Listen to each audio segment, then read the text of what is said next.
Good evening सभी लोगों को। जैसे कि आप लोगों को पता है कि हम पूर्व से ही मुगल कालीन चित्रकला के बारे में अध्ययन करते हुए जा रहे हैं, जिसके अंतर्गत हमने बाबर, हुमायूं, अकबर, शाहजहां, ये जहांगीर इत्यादि मुगल सम्राटों के बारे में अध्ययन कर चुके हैं।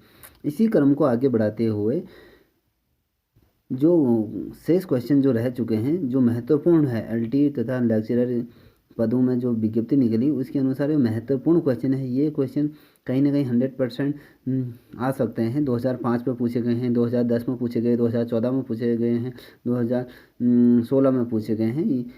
इन्हें मेरे साथ आप कंटिन्यू पढ़ते जाइएगा और जो जो महत्वपूर्ण क्वेश्चन हैं उन्हें आप एक कॉपी में सिलसिलेवार तरीके से लिखते जाइएगा, क्योंकि हम मुगल कालीन चित्रकला की बेसिक चीज़ों से शुरुआत की है हमने। हम उनके छोटी छोटी चीज़ों पे प्रकाश डालेंगे और उसका अध्ययन करेंगे।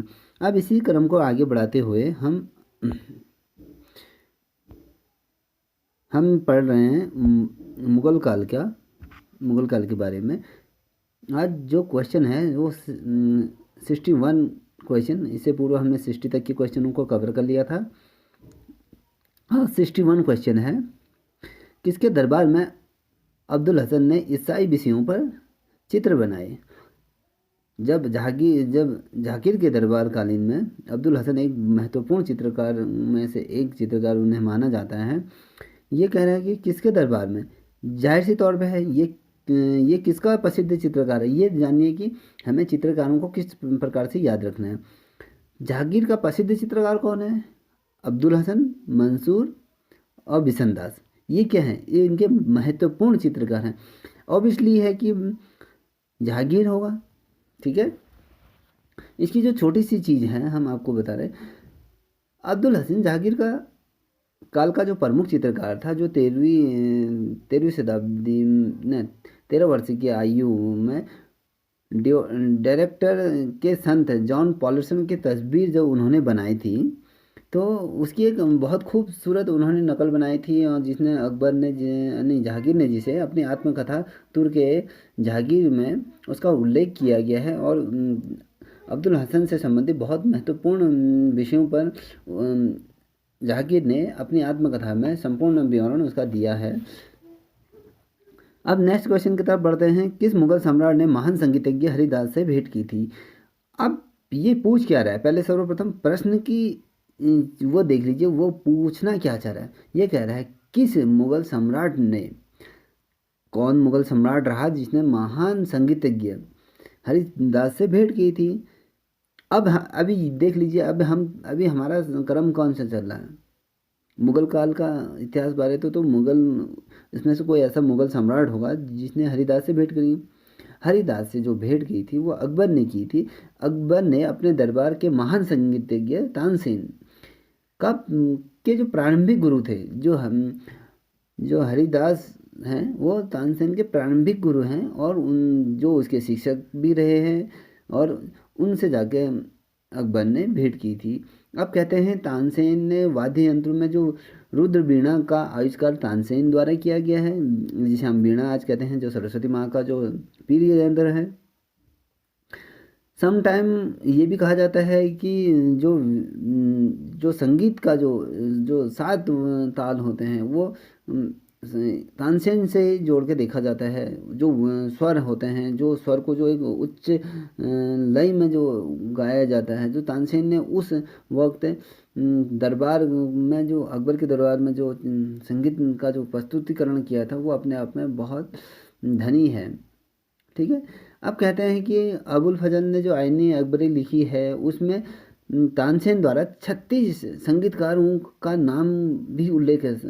किसके साथ? जो अब्दुल फजल द्वारा जो आईन अकबरी जो लिखी है, अकबर की जो जीवनी है, उसमें तानसेन के अलावा 36 ऐसे संगीतकार हैं जिनका नामों का उल्लेख सिलसिलेवार तरीके से अकबर की जो आत्मकथा है उसमें उल्लेख मिलता है। कहते हैं कि अब्दुल फजल के बारे में जो अब्दुल फजल ने तानसेन के बारे में जो लिखा है, वो ऐसा लिखा है कि तानसेन जैसा महान गायक शायद पिछले 100 सालों में कोई नहीं रहा। इसका मतलब तानसेन जैसा कोई संगीतज्ञ इस दुनिया में आज तक पैदा नहीं हुआ।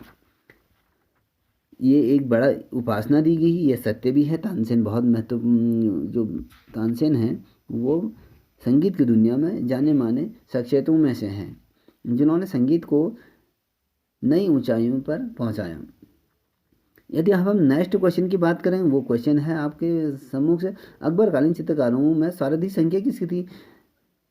आपने ये देखा, मैंने आपको पूर्व में बताया था, मुगल साम्राज्य की नींव हुमायूं द्वारा रखी थी। अगर स्थापना की बात करें तो बाबर ने रखी थी। ये कहाँ से आए थे? ये ईरान से आए थे। कहाँ? हिंदुस्तान में आए थे, क्योंकि हम यदि हमारा हिंदुस्तान परिप्रेक्ष्य में आए हैं, कुछ ही मुस्लिम आए होंगे, कुछ मुगल शासक आए होंगे। अधिक संख्या किसकी थी? हिंदुओं की थी। तो हिंदू चित्रकार उस समय ये भारत में उपशैलियाँ थी जो छोटी छोटी के केंद्रों में अपना गुजर बसर कर रही थी, और उसमें बहुत अच्छे कलाकार थे, जिसके अंतर्गत जब मुगल साम्राज्य का विस्तार धीरे धीरे भारत में होने लगा, तो छोटे छोटे प्रांतों से अकबर ने अपने दरबार में इन चित्रकारों को आश्रय देना प्रारंभ किया, और इसके दरबार में विश्व के महानतम 100 चित्रकारों अलग से हुआ करते थे, और प्रत्येक सप्ताह या कला प्रदर्शनी का आयोजन किया करते थे। यदि अकबर की बात करें, वो एक मुगल सम्राट था। हिंदुस्तान के अंतर्गत सर्वाधिक संख्या किसकी थी? हिंदू चित्रकारों की थी, क्योंकि यहाँ पर हिंदुओं की संख्या अधिक होने के कारण, और चित्रकारी में भी अच्छे निपुण होने के कारण, और जो उपशैलियाँ थी, जो उनके केंद्र थे, बसौली, चंबा, गुलेर, कांगड़ा, हैं, ये जो छोटी छोटी उपशैलियों से निर्मित जो चित्रकार थे, उन उनसे क्या था, जो जिन्हें अपना हुनर दिखाना था, वो अकबर के दरबार में गए, और जो श्रेष्ठ चित्रकारों की श्रेणी में आज जाने जाते हैं। यदि क्वेश्चन है अकबरकालीन चित्रकारों में सर्वाधिक संख्या कौन से चित्रकारों की थी, वो चित्रकारों में हिंदू चित्रकारों की संख्या अधिक रही। जो अब्दुल फजल ने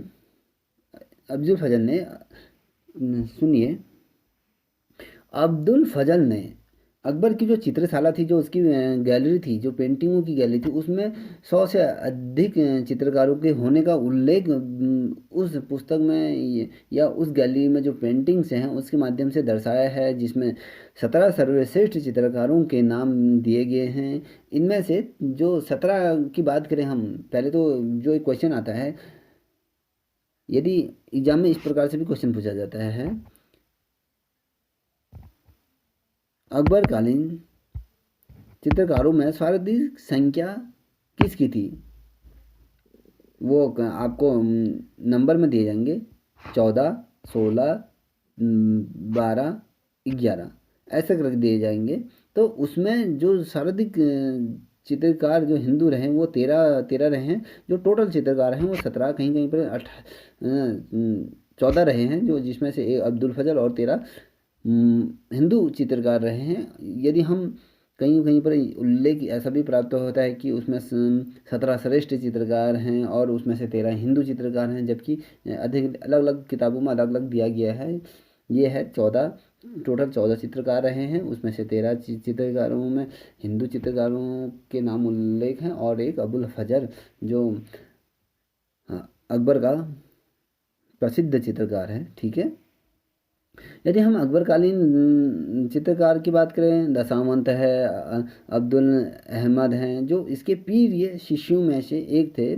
दशावंत के बारे में कहा जाता है कहर जाति के थे। अकबर ने दशवंत को टटकशाला में पद प्रदान किया था। ये टटकशाला होता है जैसे मंत्रिपरिषद होता है, उसी उस पर एक पद प्रदान किया गया था।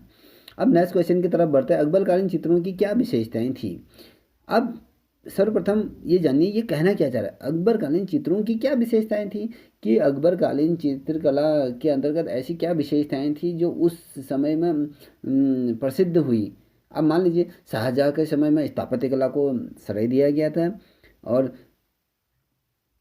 जहांगीर के समय प्रकृति चित्रण अधिक हुआ है, व्यक्ति चित्रण हुआ है।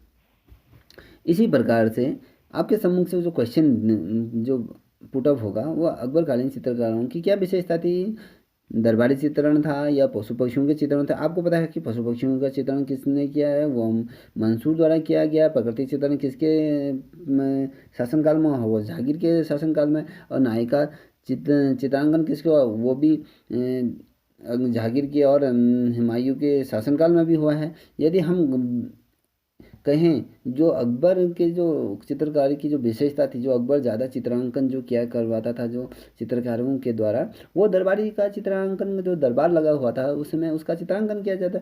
यदि हम इसकी डिटेल में इसके बारे में बात करें तो अकबरकालीन चित्रों की जो प्रमुख विशेषताएं थी वो दरबारी वस्तु की थी। यह नाटकीय कौशल का था, तुलिका के थे जिसमें गहरे रंगों के लिए विख्यात थे। अकबर के जो काल के जो भित्ति चित्रों की जो शुरुआत हुई थी अकबर के समय में, अधिकांश जो चित्रांकन हुआ है वो फारसी तथा भारतीय काव्य और ग्रंथों और तथा ऐतिहासिक घटनाओं पर आधारित ऐसे चित्रांकन हुए हैं जो जो दरबारी जीवन को दर्शाता है, जो ग्रामीण जीवन को दर्शाता है, से संबंधित चित्रों का चित्रांकन हुआ है। ठीक है। अब यदि इसकी महत्वपूर्ण विशेषताओं की बात करें, इसकी की महत्व, कहते हैं कि कहते हैं अकबर कहता था मैं उन लोगों को पसंद नहीं करता हूँ जो चित्रकला को से घृणा करते हैं। अलग अलग लोगों की अलग शौक सोच है। आपको कोई चीज़, मान लीजिए आपको कोई कलर पसंद है, आपको रेड कलर पसंद है या दूसरे को ग्रीन पसंद है, किसी को येलो, किसी को ब्राउन, अलग अलग लोगों की अलग अलग पसंद होती है। इसमें हम किसी पे ये जोर ज़बरदस्ती नहीं किया जा सकते हैं कि कोई इस चीज़ को लागू करे या उसको पसंद ही करे, ऐसा नहीं होता है। ठीक है। अब नेक्स्ट क्वेश्चन की तरफ बढ़ते हैं। मुगल चित्रकला का चित्रकार का नाम क्या था, मुगल चित्रकार का नाम क्या था। अब जिस समय मुगल चित्रकार के बारे में आता है तो वो बसावंत है, वो सभी चित्रों में निपुण थे, जो सर्वश्रेष्ठ माने जाते हैं। अब बसावन मुगल कालीन विशिष्ट चित्रकारों में से एक चित्रकार माने, उनके समान कोई दूसरा नहीं था। बसावन अकबर कालीन चित्रकारों में जो अकबर के जो शासनकाल का जो समय की बात कर रहा हूँ, उस समय उनसे बड़ा चित्रकार नहीं था कोई भी। ठीक है। क्योंकि यह चित्रकला की हर शैली से रूबरू थे, वो उसको हर तरीके से पारखी थे। चित्रों का जो चित्रांकन किया करते थे, जो प्राकृतिक हो या दरबारी हो या व्यक्ति चित्रण हो या किसी भी अन्य बेस पे जो चित्रांकन हुआ है, जो चित्रों का जो वर्णित किया गया है, चाहे तो वो कहते हैं कि वो कला पारखी थे, हर कला की विधाओं से निपुण थे। और बसावन की जो प्रसिद्ध कृति है वो मंजुन की आकृति थी। जो मंजुन की आकृति, एक बहुत बड़ी पेंटिंग बनाई थी जिसमें मंजुन की जिसमें नायिका भेदों का जो चित्रांकन किया गया है, जो अति सुंदर तरीके से जो दर्शाया गया है जो बसावन द्वारा, वो बहुत ही ज़्यादा है। जिसमें व्यंग की विशेषताओं का उल्लेख किया गया है, भूमि में अंग प्रत्यंग जो की छवि चित्रकारी में दर्शाई गई है, और चित्रांकन को भरने में रंगों को जो बारीकता से जो भरा गया है, जो उल्लेखनीय है उसमें, वो बहुत ही ज़्यादा, या कहे जाए कि बहुत पारंगत है। ठीक है। अब हम नेक्स्ट क्वेश्चन की तरफ बढ़ते हैं। बसावन किस मुगल शासक का दरबारी था। ये कह रहा है बसावन किस मुगल शासक का दरबारी था। अब अभी हमने क्या पढ़ा इससे पूर्व, मुगल चित्रकला का क्या नाम, चित्रकार का क्या नाम है, बसावन। ये किसका दरबार का था, अकबरकालीन था। और बसावन किस मुगल दरबार का दरबारी था, ऑब्वियसली है कि ये अकबर का दरबारी होगा।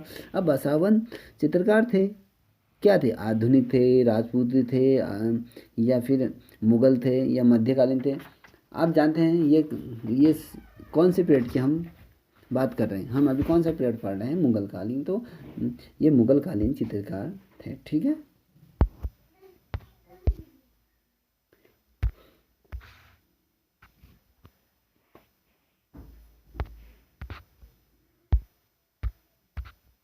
अब आते हैं हम 68 क्वेश्चन की तरफ। महाभारत का फारसी अनुवाद कौन सा है। जो महाभारत जो ग्रंथ है उसका जो फारसी अनुवाद किया गया है वो कौन सा है कह रहे हैं। अब वो है रजनामा। रजनामा, ठीक है, आप इसे नोट कर लीजिए। समटाइम ये कभी पेपरों में आ जाता है, ऐसी छोटी छोटी चीज़ें जो हम सोचते हैं कि ये चीज़ नहीं आ सकती हैं, वो चीज़ें अधिक पूछी जाती हैं। अब ये महत्वपूर्ण भी है, आप इसे नोट कर लीजिए कहीं पर अपनी, जहाँ पर आप नोट्स बना रहे हो वहाँ पर इसको अंकित कर लीजिएगा। यदि हम रजनामा की बात करें, ये हिंदुओं का महाग्रंथ है। ये आप लोग सभी जानते हैं, जो हमारे वेद हैं, ग्रंथ हैं, रामचरितमानस है, गीता है, ये हमारे क्या हैं, पवित्र ग्रंथों में से एक ग्रंथ माने जाते हैं। उसी प्रकार से यदि हम कहें महाकाव्य महाभारत, ठीक है, कहते हैं राजनामा हिंदू ग्रंथ है। महाभारत का फारसी अनुवाद अकबर के शासनकाल में किया गया। जो महाभारत का जो फारसी अनुवाद अकबर काल के अंतर्गत जिन्होंने इसका अनुवाद किया है वो कोई हिंदू नहीं है, वो मुस्लिम है। मौलाना अब्दुल कादिर द्वारा बदायूं ने महाभारत का फारसी में अनुवाद किया। अब लगा लीजिए, जो फारसी में अनुवाद किया। अब फारसी कौन थे, ईरान से कौन आए थे, मुगल आए थे ना, इसलिए मुगलों द्वारा इसका चित्रांकन, ये क्या बोलते हैं, इसका फारसी में अनुवाद किया जाता है। सॉरी। अब बात करें हम उसका नाम, जो नाम रखा गया था उसका रजनामा रखा गया था। इसका फारसी अनुवाद किया गया था, जिसका जो फारसी में जो महाभारत का जो अनुवाद किया था, जो बुक का जो फिर उसका नाम जो रखा गया है, रजनामा रखा गया है। इसे नाम याद कर लीजिएगा। इसे पूरा करने में जब ये फारसी अनुवाद में जो महाभारत का जो फारसी अनुवाद किया गया था, इसे पूरा होने में 1 वर्ष का समय लगा। यदि हम बात करें कि ये किस शताब्दी के टाइम पे था, ये 1582 के आसपास ये पूर्ण किया गया था। जो इसकी जो सचित्र की प्रति जो एक जो इसके जो कहते हैं ना फर्स्ट ब्लूप्रिंट होता है, उसको एक प्रति बादशाह के लिए 1888 में इसको तैयार करके दी गई थी, जिसकी 3 बड़ी सचित्र जिल्दे बनाए गए थे। ठीक है, ये महत्वपूर्ण है, इसे नोट कर लीजिएगा। अब हम अन्य महत्वपूर्ण तथ्यों की तरफ बात करें तो फौजी ने गणित पर संस्कृत के ग्रंथ लीला का फारसी अनुवाद किया। फौजी नामी एक है ने गणित पर संस्कृत ग्रंथ की जो ग्रंथ है लीलावती का फारसी अनुवाद किया। अब्दुल फजल ने संस्कृत के ग्रंथ पंचतंत्र का फारसी अनुवाद कर उसका नाम अनवारे ए सुलेहिली रखा। अनवारे सुलेहिली रखा। जो पंचतंत्र ग्रंथ का फारसी जो अनुवाद हुआ, जो उसकी जो किताब का जो नाम रखा गया है, अनवारी ए सुलेहिली रखा गया है। यदि हम मौलाना अब्दुल कादिर की बदायूनी तथा अन्य लेखकों की जो मिलकर जो काम किया गया था, वो रामायण का भी उनके द्वारा अनुवाद किया गया था। ये छोटे छोटे महत्वपूर्ण तथ्य हैं, इनको आप नोट करते जाइएगा। दास्ताने तैमूरिया ए तुतीना नामा दशावंत की कृति हैं। जो ये 2 चीज़ें हैं, ये दशावंत द्वारा चित्रांकित किया गया है। अगर रजनामा की बात करें हम, जो मुगल चित्रकला के इतिहास में एक मील का पत्थर के समान ये साबित हुआ। माना जाता है कि जब ये महाभारत ग्रंथ का जो फारसी में अनुवाद किया गया था, ये मुगल साम्राज्य के लिए मील का पत्थर साबित हुआ, और इसी समय से हिंदू ग्रंथों का चित्रांकन किया जाने लगा, उनका अनुवाद किया जाने लगा, और उन पुस्तकों को मुगल शासकों द्वारा अलग अलग नामों से उल्लेखित करके मुगल साम्राज्य का में इसका विस्तार किया गया।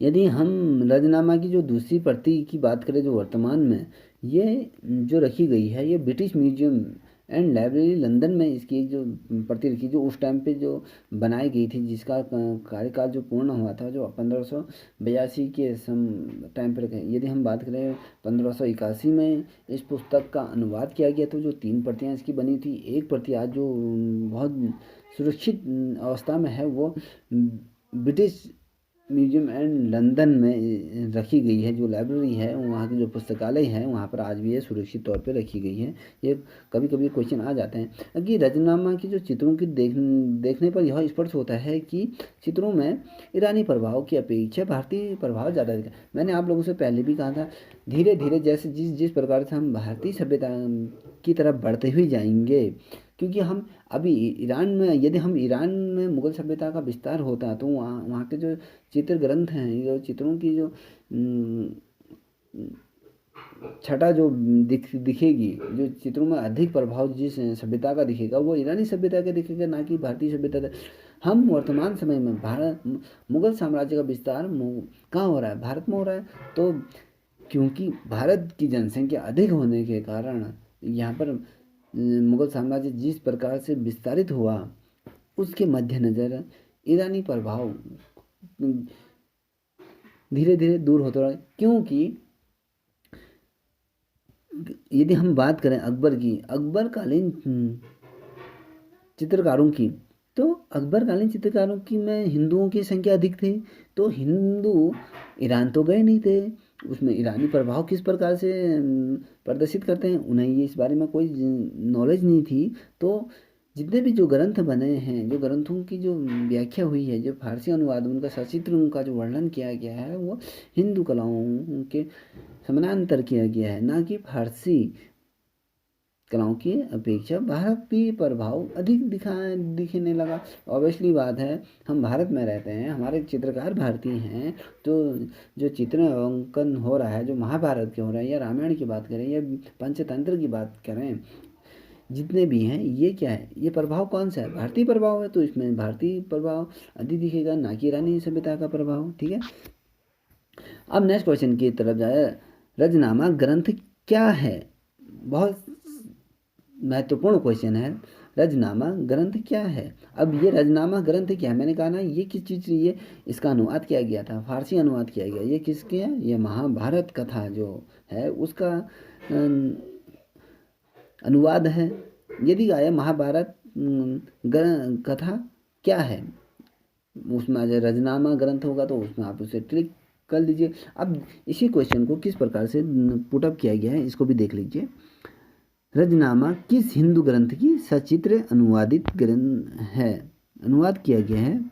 ठीक है, दोबारा क्वेश्चन को रीड कर लीजिएगा। रजनामा किस हिंदू ग्रंथ की सचित्र अनुवाद है?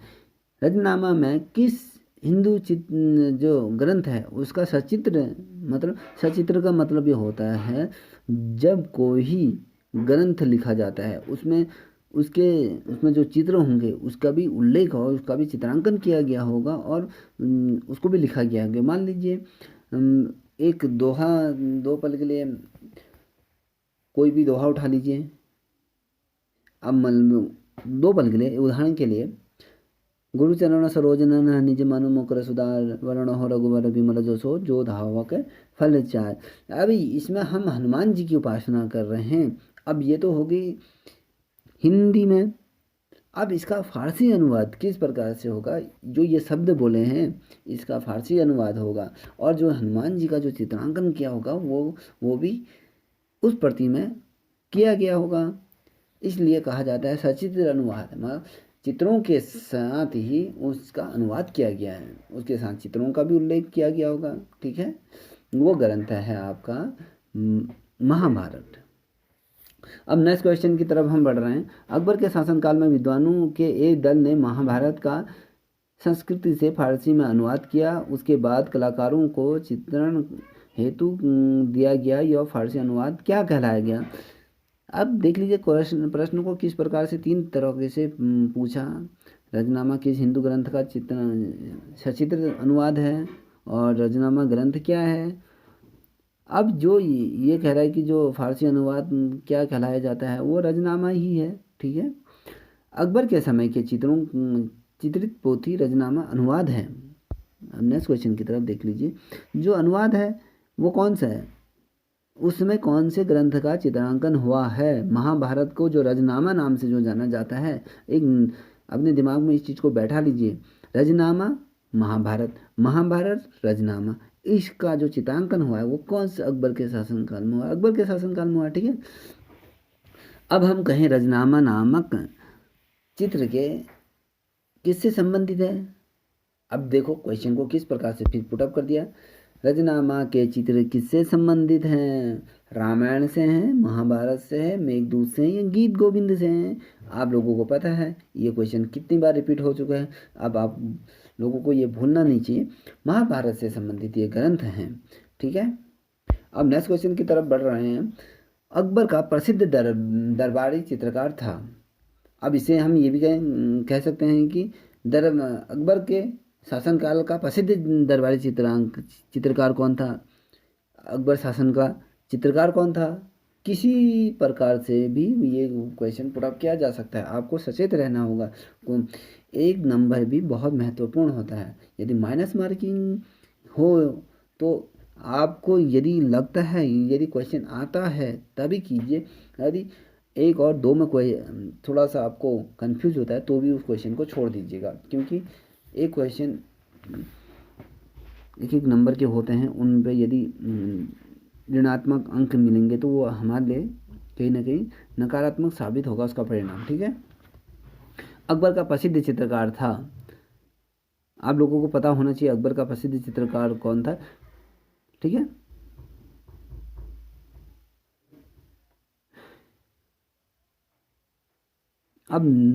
अब इसमें ये जो विकल्प दे रखे हैं, ये बेहजाद, अब्दुल हसन, गोवर्धन मनोहर, इनमें से कोई भी नहीं था उसका। ठीक है, अब मैं इसको थोड़ा सा आपको बताने की कोशिश करता हूँ।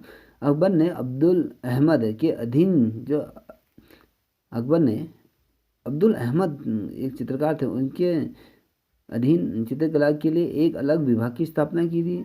ठीक है, एक अलग सा विभाग बनाया था अकबर ने, जो राजस्थानी टकसाला का प्रभारी जिसे बनाया गया था। और उसके बाद उसने मुग़ल सुल्तान में दीवाने नियुक्ति का वो नियुक्त हुआ।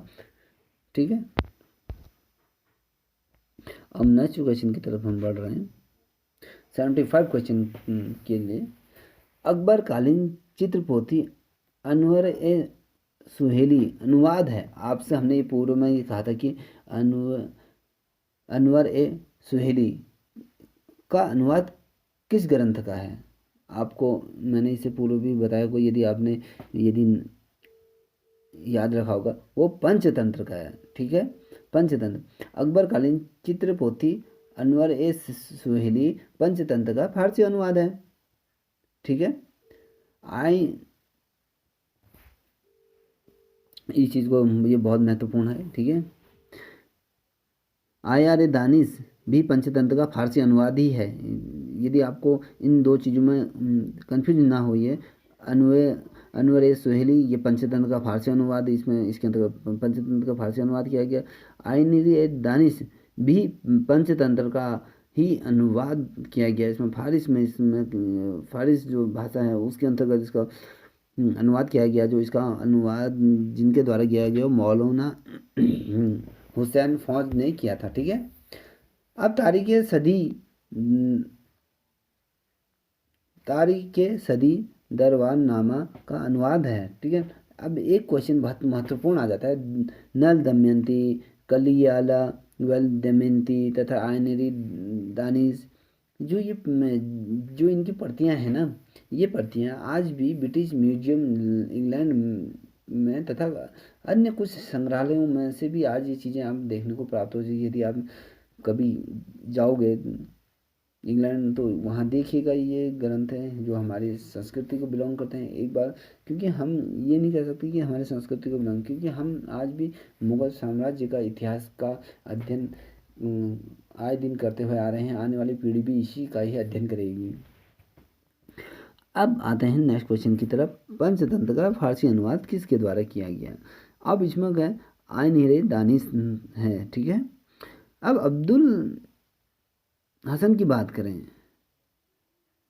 तो वही महत्वपूर्ण चित्रकार है। इस चीज़ को नोट कर लीजिए। जो जहांगीर के शासनकाल के अंतर्गत महत्वपूर्ण भूमिका रही उसकी।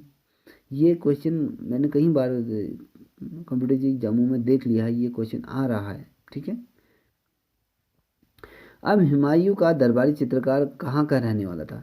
अब जो हुमायूं का जो दरबारी था, बाबर ईरान का था, बाबर का पुत्र हुमायूं। हुमायूं का जो दरबारी चित्रकार था वह कहाँ का था? वो था ईरान का, क्योंकि वो जब उसके पिताजी भारत आ रहे थे तो उसके साथ दो चित्रकारों को अपने साथ ला रहे थे। तो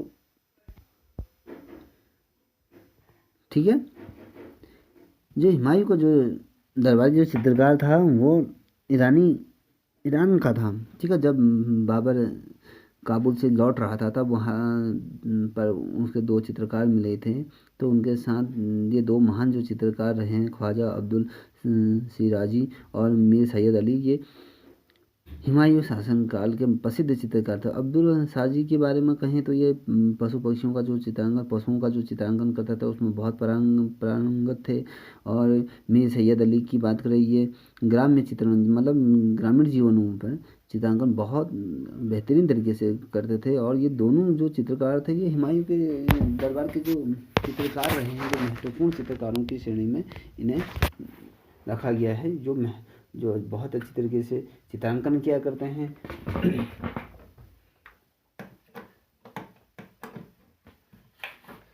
साथ ही इन्होंने चित्रकला की उच्च विधाओं पे ये पारंगत थे और इन्होंने मुगल चित्रकला को एक मुकाम पे पहुंचाया। और इन्हीं की देन थी जो भारत में जो मुगल चित्रकला को जो आगे प्रोत्साहित होने को मिला, तो इन्हीं दो महान चित्रकारों की देन है।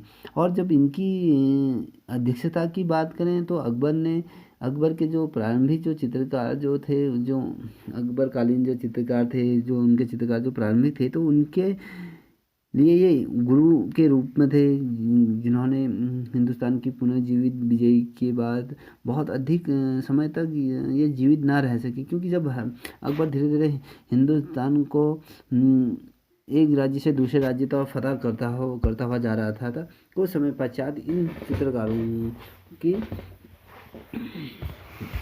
मृत्यु हो गई थी, जिसकी वजह से ये अधिक समय तक जीवित नहीं रह पाए। जिसमें अकबर गद्दी में बैठ रहा था, तो उसका बाद चित्रकला का एक नया विभाग अकबर द्वारा खोला गया था, जिसका अध्यक्ष अब्दुल अहमद को बना दिया गया। ठीक है। अब हुमायूं की बात करें तो हुमायूं ईरान के प्रवास के दौरान जिसमें हुमायूं ईरान के दौरे पे था, तो जब वो वहाँ रह रहा था तो उस दौरान तारीख़ दास्तान तैमूरिया को उसके द्वारा चित्रांकन करने के लिए ईरानी चित्रकार मीर सैयद अली और ख्वाजा अब्दुल की जो सेवाएं प्राप्त की थी, तो उसको देख के वो बहुत ज़्यादा प्रभावित हुआ। और इस समय तक यदि हम भारत के चित्रकारों की बात करें, उन चित्रकारों की बात करें, वो अधिकतर चित्र धार्मिक ग्रंथों पे बनाए जा रहे थे, धार्मिक स्थलों पे बनाए जा रहे थे। जब ईरानी चित्रकारों ने जब दरबारी चित्रकला में जीवन और युद्ध के दृश्यों का जो चित्रांकन किया, ठीक है, युद्ध के दृश्यों का, नायिका और नायिका का चित्रांकन, नायिका भेद का चित्रांकन किया गया, महिलाओं का चित्रांकन किया, रानी और उनके बच्चों का चित्रांकन, गौशालाओं का चित्रांकन किया गया, युद्ध के दृश्यों का चित्रांकन किया है और राजसी सुख का जो चित्रांकन किया गया है वो उस समय हुआ था। यदि हम ख्वाजा अब्दुल अहमद की बात करें, वो सारी कलम कहा जाता था उनको सारी कलम, मतलब वो बहुत बारीक कलम जो उनका चित्रांकन होता, जो चित्रांकन बारीक तरीके से किया करते थे, उस नाम से उनको जाना जाता है और शीरी कलम के नाम से उन्हें जाना जाता है। ये और एक बात और है, जब पांडवों का जो प्रवास, जब पांडव का जो यात्रा था का भी चित्रांकन का एक बहुत बखूबी चित्रांकन मीर सैयद अब्दुल हसीन के द्वारा बनाया गया है। कहते हैं यात्रा के पड़ाव के दौरान, जिसमें यात्रा होती थी, उस समय के दौरान जब हुमायूं ने एक खेमे में बैठा था, मतलब एक टेंट के अंदर जब बैठा था, तो उसने बहुत सुंदर पक्षी कबूतर आ बैठा। ठीक है। मैंने इससे पूर्व आपको इस संबंध में बताया था। कहते हैं जिसमें हुमायूं एक तंबू के अंदर बैठा था, तो कहीं से उड़ते हुए एक प्यारा सा कबूतर उसके पास आ बैठा, और जब हुमायूं ने उसको पकड़ा और उसके सर्वप्रथम पहले उसने उसके पंख काट दिए तलवार से, फिर चित्रकारों से कहा कि इसका चित्रांकन करो। वो फिर धीरे धीरे उसको उसके एक एक जो बाल होते हैं वो पूरा उखाड़ के, जब कबूतर एकदम अर्धनंग हो गया, पूर्ण तरीके से उसके खाल उखड़ गई, तब फिर दोबारा उन्होंने ये ऑर्डर दिया कि भाई आप इसका चित्रांकन करो। अब कभी कभी क्वेश्चन ये भी आ जाता है कि शासक ने कबूतर के पंखों को काटा था, ठीक है, वो कौन था? हुमायूं था, बहुत निर्दयी था। अब मुगल चित्रकला में शाही कलम का विकास किस बादशाह के दरबार में? अब शाही कलम क्या है? शाही कलम, मुगल चित्रकला में शाही कलम का विकास मुगल बादशाह शाहजहाँ के समय में हुआ था। शाही कलम क्या हो उसको आगे हम इसके बारे में हम आपको बता रहे हैं, इसको नोट कर लीजिएगा। मुगल चित्रकला में शाही कलम का विकास मुगल बादशाह शाहजहाँ के दरबार में हुआ। ये जो शाहजहाँ के दरबार में इसमें हुआ था, जिसके अंतर्गत काले काले रंगों का प्रयोग किया जाता है, जो आड़े तिरछे रंग बनाने में इन चित्रों में की जो भाव व्यंजना है वो शून्य हो जाती है, और इसमें मुद्राएं स्पर्शित दिखाई देती हैं तथा स्वाभाविक आंकलन दिखाई देता है। दूर से इस चित्र का चित्रांकन स्पर्श होता है, जो इसमें एक प्रकार का जो सन्नाटा दृष्टिगोचर होता है वो अपने आप में बहुत कुछ दर्शाता है। कौतूहल का भी एक प्रतीक माना जाता है स्याही कलम को। स्याही कलम काले रंग से बनाई जाती काली स्याही होती है, उसे ब्रश से उसका चित्रांकन किया जाता है, उसमें पेंसिल लेंस का कोई प्रकार का प्रयोग नहीं किया जाता है, ठीक है। अब नेक्स्ट क्वेश्चन की तरफ 80 क्वेश्चन की तरफ हम बढ़ रहे हैं, ध्यान रख लीजिएगा। अब स्याही कलम के चित्र शाहजहाँ के काल में बने, ठीक है, और ये किस रंग के बने थे, ये क्वेश्चन है। स्याही कलम के चित्र शाहजहाँ काल में बनाए गए हैं, यह प्रविधि क्या है? ये कहने का मतलब है ये विधि किस प्रकार की है, ठीक है। ये विधि आप लोगों का भी इससे पूर्व मैंने बताया था। ये काले रंग से इसमें चित्रांकन किया जाता है, जिससे चित्रपट एकदम सुंदर दिखाई देता है, स्पर्श से दिखाई देता है, सन्नाटा प्रतीत होता है, कौतूहल का भाव इसमें उत्पन्न होता है, और किसी शब्दों का जो उभार होता है वो काले रंग से और स्पर्श से प्रतीत होता है, जो शाहजहाँ के समय में अधिक मात्रा में इसका प्रयोग किया गया है। शाहजहाँ काल की बात करें हम तो उस समय छोटे छोटे लघु चित्रों का चित्रांकन अधिक होता था, रंग महल में काम किया जाता है, तो क्रीड़ाओं से संबंधित होता है, और ये शिकार के जो दृश्य होते हैं उन चित्रों में इसकी संख्या अधिक मात्रा में चित्रांकन किया गया है, ठीक है। अब नेक्स्ट क्वेश्चन की तरफ बढ़ते हैं। शाहजहाँ काल की चित्रकला में चित्रित लघु चित्रों में अधिक चित्र किस चीज़ में बने हैं?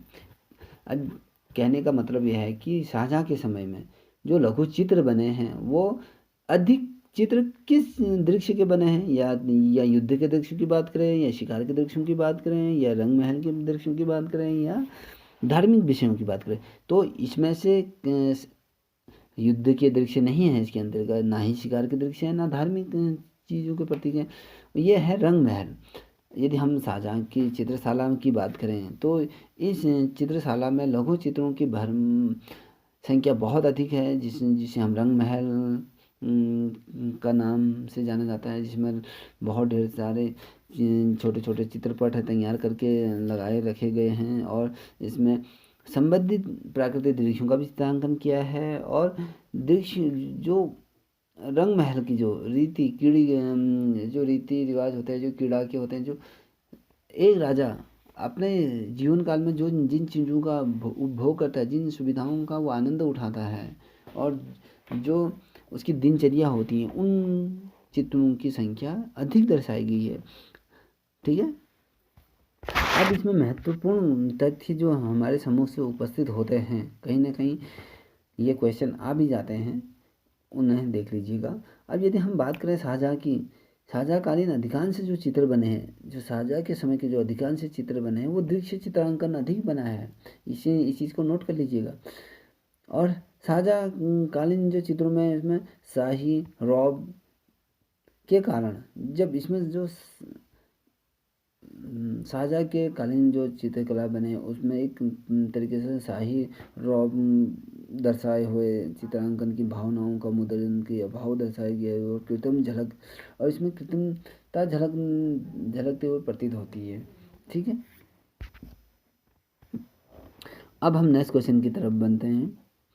अब किस मुगल शासक के काल में कला पर पाश्चात्य प्रभाव दिखाई देता है? अब किसके समय में पाश्चात्य प्रभाव, मतलब अब किसके शासन काल में पाश्चात्य प्रभाव दिखाई देता है? ये अकबर काल में दिखाई देते हैं, क्योंकि अकबर काल में चित्रकला में पाश्चात्य प्रभाव दिखने लगा था और यूरोपियन चित्रकला के कुछ नमूने पुर्तगालियों द्वारा मध्य अकबर के दरबार में पहुंचाए गए। और जब यूरोपीय चित्रकारों की जो हम बात करें, जो उनकी विशेषताओं की बात करें, वो व्यक्ति विशेष का चित्रण बनाने में निपुण थे और दृश्यों में आग लगने वाली वस्तुओं पर जो छोटे छोटे जो चित्रांकन किया करते थे, जिसमें अनुपात का एक अनुपात रखा जाता था, उसका चित्रांकन अधिक मात्रा में किया गया है। ठीक है,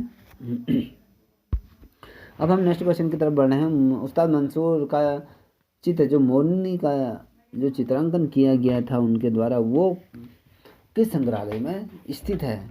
यदि हम बात करें उस्ताद मंसूर का जो चित्र बनाया गया था, जिसे इंडियन आर्ट गैलरी 1300 से 1900 द्वारा जो इंस्टीट्यूट ऑफ वुमेन मेटेरियल या मुस्लिम ऑफ आर्ट न्यूयॉर्क की एक प्रसिद्ध म्यूजियम के अंतर्गत उसको रखा गया है। जो मोरनी का जो चित्रण है, हार्वर्ड विश्वविद्यालय, ध्यान दीजिए, जो विश्व का प्रसिद्ध विद्यालय हार्वर्ड विश्वविद्यालय कला संग्रहालय कैम्ब्रिज मैसेच्यूसेट्स में इसको रखा गया है।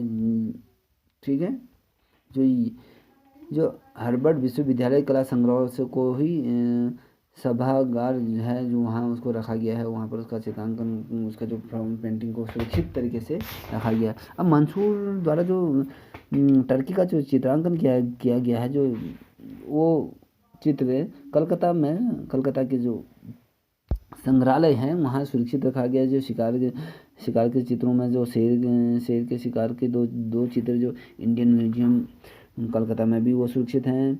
और नीलगाय का जो चित्रांकन जो 1615 से 1620 के बीच में किया गया था, उसका चित्रांकन मेट्रोपोलिटन म्यूजियम न्यूयॉर्क में संग्रहित है, जिस पर हस्तलिखित लेख भी उपस्थित है। कहते हैं कि उसके द्वारा जो उसमें जो लिपि लिखी गई थी, जो हस्ताक्षर जो हैं, तो वो भी उपस्थित है। यदि हम मुगल शैली की बात करें, मुगल शैली में रंग किसके बनाए जाते थे?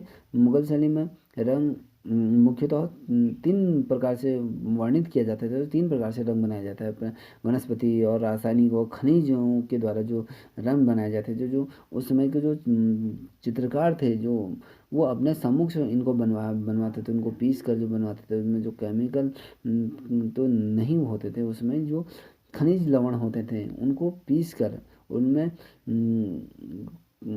कुछ ऐसी चीज़ें का मिश्रण बनाते थे, जिससे कि कलर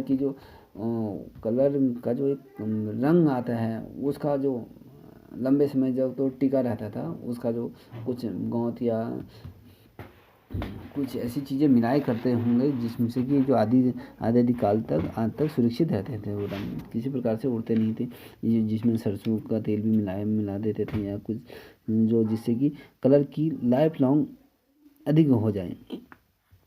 यदि हम कुछ महत्वपूर्ण तथ्यों की बात करें, इसके अंतर्गत मुगलकालीन जो वनस्पति को जो चित्रों जो रंगों की बात करें, वो काला कागज़ पे सरसों के तेल से भरे दीपक में कपूर जलाकर कागज़ को काला बना दिया जाता है, जिससे हमारा काला रंग उपस्थित हो।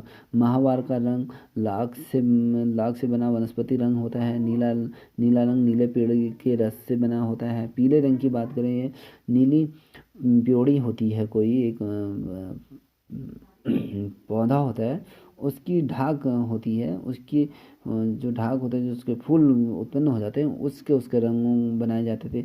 यदि उस समय की बात करें, ठीक है, या जो रासायनिक जो रंग बनाए जाते, तो जो रासायनिक रंगों में जो सफ़ेद होता, तो वो सफ़ेद कांचगार जस्ते को फूंक कर बनाया जाता था। जब जस्ता गर्म हो जाता तो उसकी जो पपड़ियाँ निकल जाती, जो वाइट कलर का जो निकल जाता है, उससे उसका बना।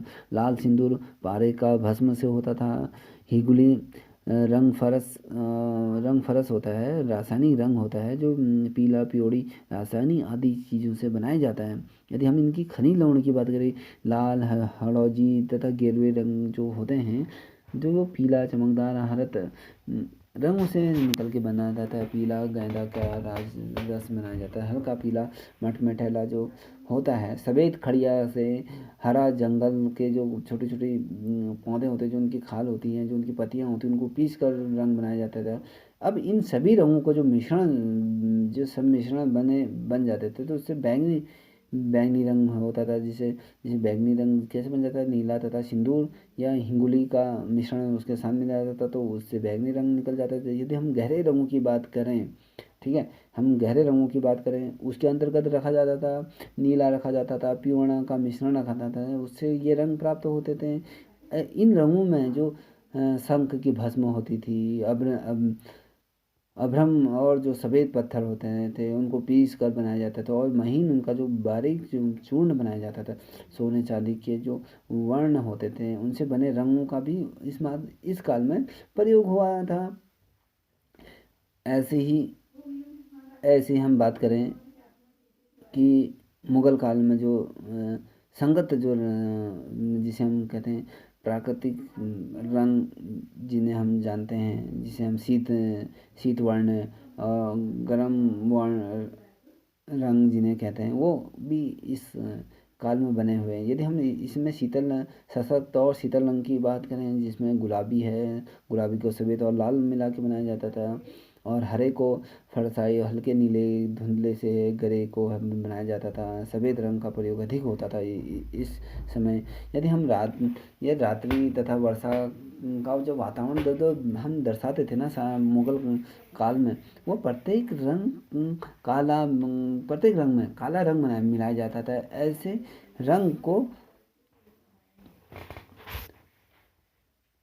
भूता रंग कह देते हैं। जब जैसे मान लीजिए हम रात का दृश्य बना रहे हैं, वर्षा का वातावरण का दृश्य बना रहे हैं, तो उसमें काला रंग मिला दिया जाता था। और ऐसे जो रंग जब उपस्थित होते थे, तो इन रंगों को तो बूता रंग कहते थे, जिसके अंतर्गत चमकदार रंगों का जो कुल्हड़ होता है, जिसे रंग कहा जाता है, उनका मिश्रण तैयार होता था। अब हम नेक्स्ट क्वेश्चन की तरफ बढ़ रहे हैं, ठीक है। जो नेक्स्ट क्वेश्चन है, मुगल चित्रों में रंगों को कितने वर्णों में बांट दिया, उसको कितने भागों में विभाजित, 3 भागों में विभाजित कर दिया। किसके शासनकाल में चौड़े हास्य बनाए जाते थे। चौड़े हास्य क्या होते थे, शाहजहाँ के काल में चित्र आकृतियाँ जो बनाई जाती थी, जो रंग का समायोजन कर सामंजस्य में जो कमी आ गई थी उसके शासनकाल में, तो उन काल में जो रेखांकन या जिसे हम हाशिया जो कहते हैं, जो बॉर्डर छोड़ देते हैं, हम जब कोई पेंटिंग बनाते हैं तो उसके चारों तरफ जो बॉर्डर छोड़ा जाता है, तो उसे हाशिया कहा जाता है, जो धीरे धीरे विकसित हुआ, तो जिसे आज हम साइन बॉर्डर के नाम से जानते हैं। और जिसके चित्रों में जो चौड़े चौड़े हाशिए बनाए जाते थे, मान लीजिए कोई पेंटिंग बना रहे हैं, हम उसके चारों तरफ कोई ना कोई और लाइन छोड़ देते हैं, जिसमें हम ब्लैक या अलग अलग तरीके से माउंट करते हैं, वही हाशिया कहलाया जाता है, ठीक है। अब हम कहते हैं अकबर का आर्ट स्टूडियो स्थित था। अकबर का आर्ट स्टूडियो फतेहपुर सीकरी में ही स्थित था, क्योंकि अकबर का जो आर्ट स्टूडियो था वो फतेहपुर सीकरी में स्थित था, ठीक है बच्चों। इस चीज़ को भी नोट कर लीजिए, ये महत्वपूर्ण क्वेश्चन है, जिसमें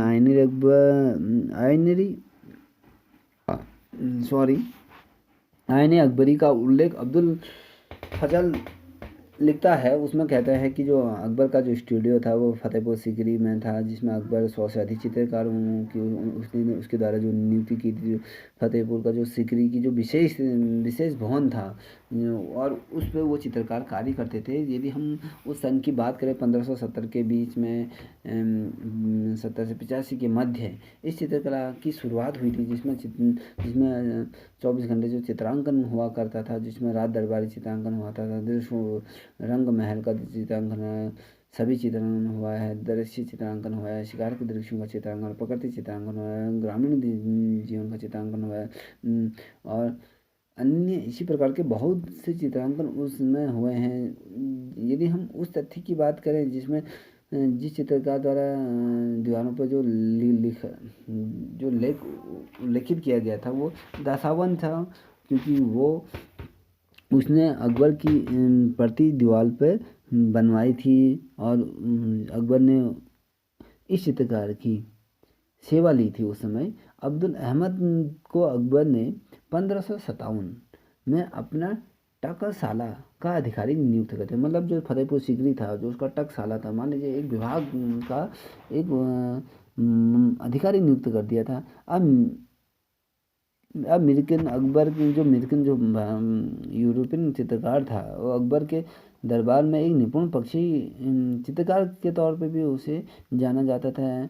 मानुनुची ने लिखा, जो एक राइटर हैं, या फिर कह लीजिए वो एक चित्रकार भी हैं, जिस प्रकार से दशावंत हैं, अब्दुल हसन हैं, बसवंत हैं, जो ये चित्रकार हैं, इन्होंने जो लिखा है औरंगजेब की आज्ञा से अकबर के मकबरे वाले जो चित्रों को जो चूने से पोत दिया गया था, मतलब जिसमें अकबर की जो मृत्यु हुई जगह उसका कब्र बनाई गई थी, तो उसमें जो उसका उसका जो कब्र में किसी प्रकार का चित्रांकन नहीं किया गया था, सिर्फ उसमें लीपापोती कर दी गई थी। ठीक है, ये क्वेश्चन महत्वपूर्ण है, आप नोट कर लीजिएगा, हो सके तो इन्हें सिलसिलेवार तरीके से याद कर लीजिएगा। अब मैं इसमें आपको कुछ महत्वपूर्ण क्वेश्चनों पर ही प्रकाश डालूंगा। अब कहा जाता है कि वह कौन सा चित्रकार जो सुलिपिकार दोनों था, चित्रकार भी था और लिपिकार भी, तो अब्दुल अहमद था, जो अकबर का दरबार का जो श्रेष्ठ चित्रकार था। वह चित्रकार ही नहीं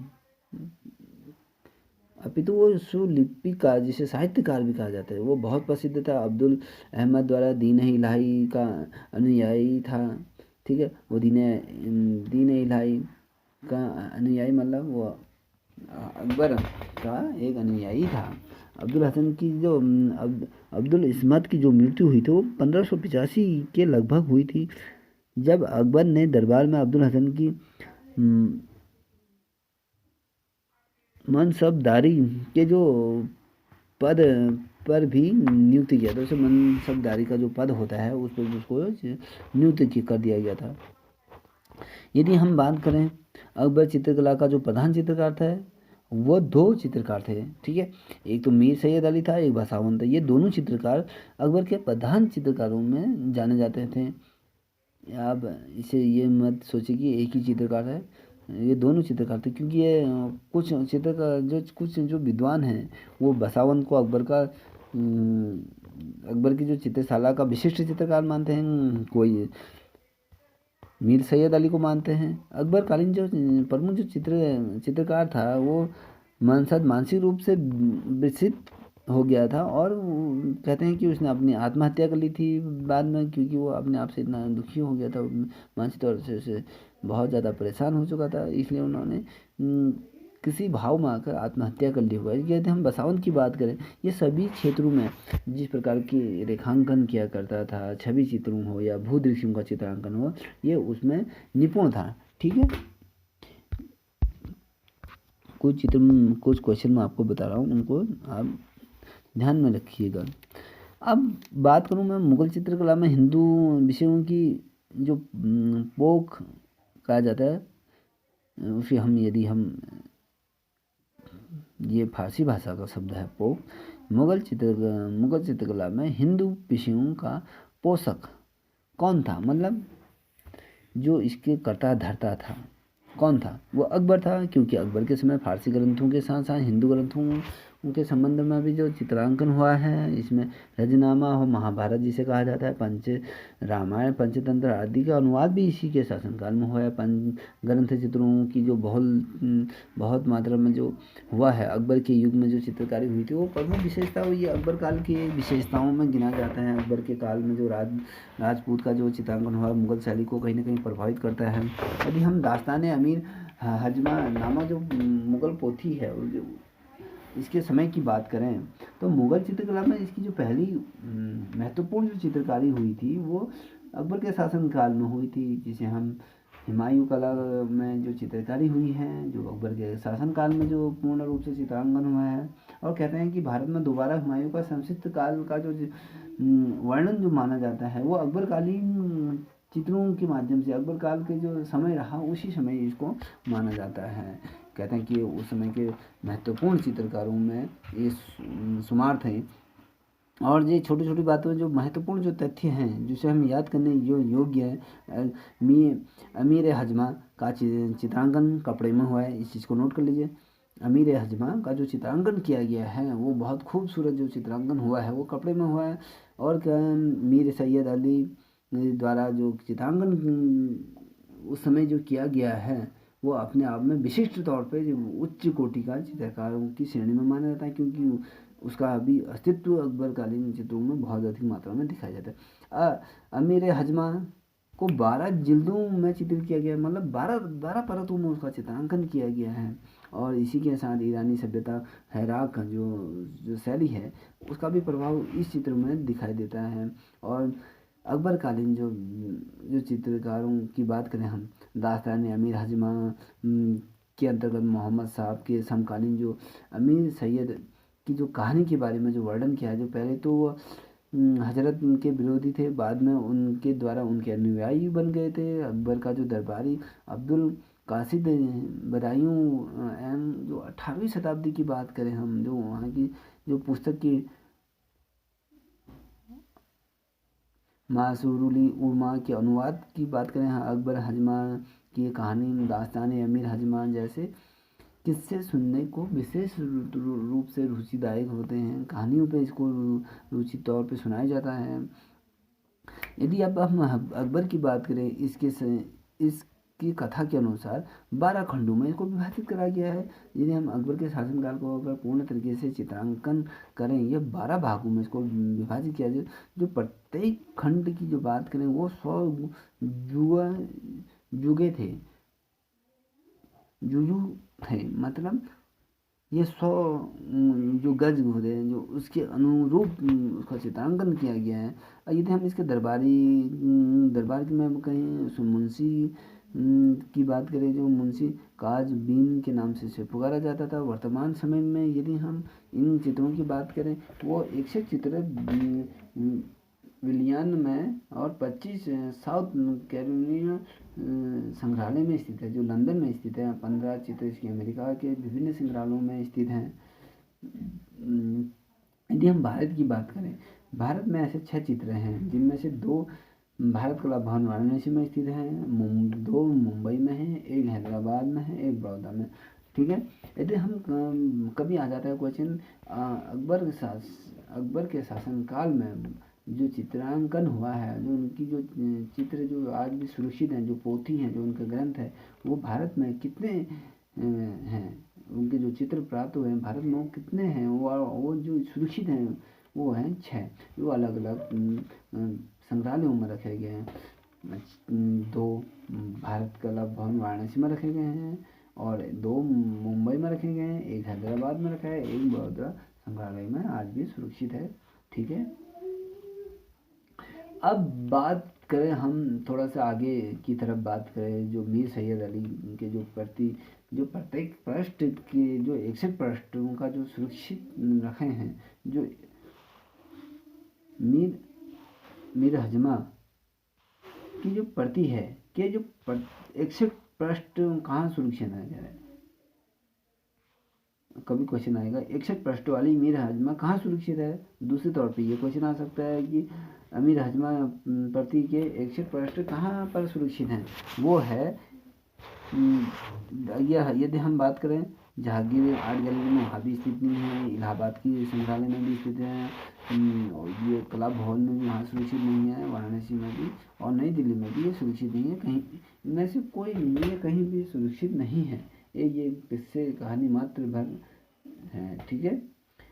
अब यदि हम हजमनामा की बात कर ही रहे हैं तो उसके समय में जो चित्रांकन हुआ है, वो चित्रित जो किया गया है वो किसके शासनकाल में किया गया है?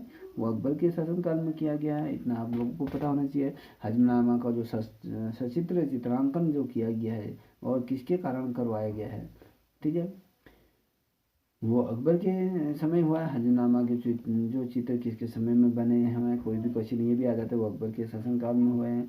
और दूसरा क्वेश्चन ये भी आ सकता है कि किसके संरक्षण में हजमनामा का चित्रांकन हुआ है?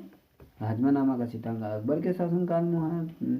अब दीन इलाही किसने ये धर्म चलाया था? आप सभी को पता होगा। ये हमारा लास्ट क्वेश्चन है, ये आप लोग इससे भली भांति परिचित होंगे। दीन इलाही अकबर ने चलाया था। यदि हम इसके बारे में थोड़ा सा इसमें प्रकाश डालें, कहते हैं कि दीन इलाही का जो धर्म जो चलाया था वो धर्म की उदारता का जो परिचय देता है, जिसने मुसलमानों को धार्मिक कट्टरता को नहीं मानना, और चित्रों में जो जो चित्रकार हैं जो मुस्लिम धर्म में जो हमेशा निपुण रहते थे और मुस्लिम चित्रों पे ज़्यादा फोकस रखते थे और उसकी उन्नति के प्रयास में हमेशा तत्पर रहा करते थे। उसने स्वयं जब अकबर ने जो स्वयं अजमेर जाके ये देखा कि राजा बिहारी मल थी, जब उनकी जो पुत्री से जब उन्होंने भेंट की, जो जिसका नाम जोधा भाई था, जो उनके साथ उन्होंने विवाह करा, और उसके पश्चात और ये धर्म अकबर के समय धर्म की स्वतंत्रता प्रदान कर दी गई थी। ऐसा नहीं था कि भैया हम मुस्लिम हैं तो मुस्लिम धर्म को ही है। उसके समय में ये धर्म नाम का जो पाखंड का जो चोला ओढ़ा रहता था वो कहीं ना कहीं समाप्त हो गया था। आप कहते हैं कि एक तरफ तो ये मुग़ल सम्राट था, मुस्लिम कम्युनिटी से बिलोंग करता था। अब ये कह रहा है कि जो अजमेर के जो राजा थे वो तो हिंदू थे ना। जो राजा थे बिहारी मल की जो पुत्री थी जोधा भाई की जो थी, जो राजकुमारी थी, अकबर ने उसके साथ विवाह किया। कहते हैं कि अकबर अपनी सभी रानियों में से बहुत अधिक प्रेम जोधा भाई को ही करते थे, ठीक है। Thank you for this questions. आप लोगों ने इसे लर्न किया और इसे कंटिन्यू लर्न करते जाइएगा। यदि आपको मेरे द्वारा पढ़ाया गया पार्ट अच्छा लग रहा हो, कृपया इस चैनल को सब्सक्राइब करें, लाइक और शेयर करें, अधिक से अधिक लोगों को शेयर करें, जिससे कि आगामी जो परीक्षाएं हो रही हैं उसमें जितने भी बच्चे पार्टिसिपेट कर रहे हैं कहीं ना कहीं उनको ये लाभ प्राप्त हो सके। Thank you for this video watching.